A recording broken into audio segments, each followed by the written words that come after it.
திருப்பாவை 25వ பாசுரம். ஒருத்தி மகனாய் பிறந்து ஓரிரவில் ஒருத்தி மகனாய் ஒளித்து வளரா தரிக்கிலானாகித்தான் தீங்கு நினைந்தா கருத்தை பிழைப்பித்து கஞ்சன் வயிற்றில் நெருப்பென்ற நின்ற நெடுமாலே உன்னை அறுத்தித்து வந்தோம் பறை தருதியாகில் திருத்தக்க செல்வமும் சேவகமும் யாம் பாடி வருத்தமும் తీర్ந்து మగిழ்ందేలోర్ ఎంబావాయ్. ఈ పాసురంలో అండాలమ్మవారు ఆ శ్రీకృష్ణుని అవతార రహస్యం, అలాగే కంసుని వినాశనం, దాంతోపాటు భగవంతుని కృప కోసం శరణాగతి, ఇవన్నీ ఎంతో అద్భుతంగా వర్ణించారు. ఒరుత్తి మగనాయ్ పిరందు అంటే ఆ శ్రీకృష్ణ పరమాత్మ దేవకీదేవి కుమారుడిగా ఒకరోజు రాత్రి జన్మించారు అని అర్థం. ఓరిరవిల్ ఒరుత్తి మగనాయ్ ఒళిత్తు వళరా అంటే అదే రోజు రాత్రి గోకులానికి చేరి ఆ యశోదాదేవి కుమారుడిగా గోకులంలో గుప్తంగా పెరిగాడు అని అర్థం. తరికిలాన్ ఆగితాన్ తీంగుని నైందా అంటే ఆ దుర్మార్గుడైన కంసుడు నిన్ను చంపటానికి ఎన్నో చెడ్డ ఆలోచనలు చేశారు అని అర్థం. కరుతై పిழைపిత్తు కంజన్ వయిట్రిల్ దీని అర్థం ఆ చెడ్డ సంకల్పాలన్నీ నాశనం చేసి కంసుని గర్భంలోనే భయాన్ని నింపినవాడు ప్రభు అంటూ అండలంవారు అంటూ ఉన్నారు ఇక్కడ. నెరుపెన్న నిండ్ర నెడుమాలే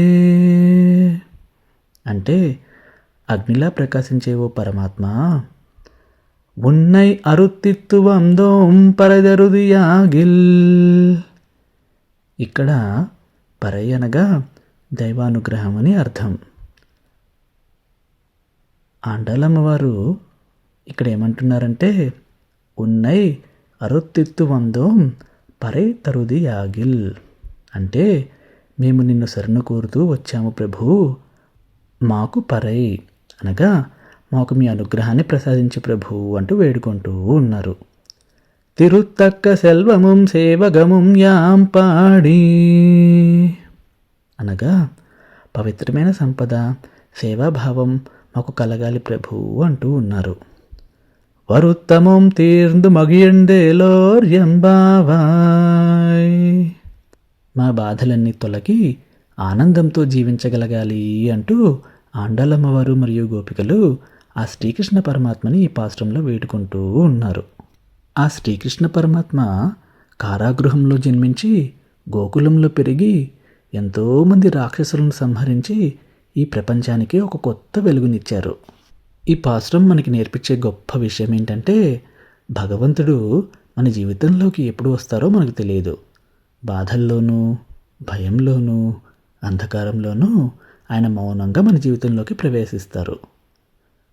కంసుడు అనగా బయట శత్రువు, కానీ మనలోని అహంకారం, భయం, అలాగే ద్వేషం ఇవన్నీ మనలో ఉండే శత్రువులు.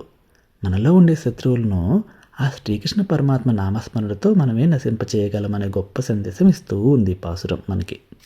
భగవంతునికి దగ్గరవ్వాలంటే ఆ భగవంతుడిని మనకేం కావాలో కోరుకోవటం కాదు, మనము ఆ భగవంతునికి ఏమి ఇవ్వగలమో తెలుసుకొని ఆ జన్మాంతం ఆ స్వామి సేవ చేసుకుంటూ తరించాలి అనే శాశ్వత సందేశం ఇస్తుంది ఈ పాసురం మనందరికీ.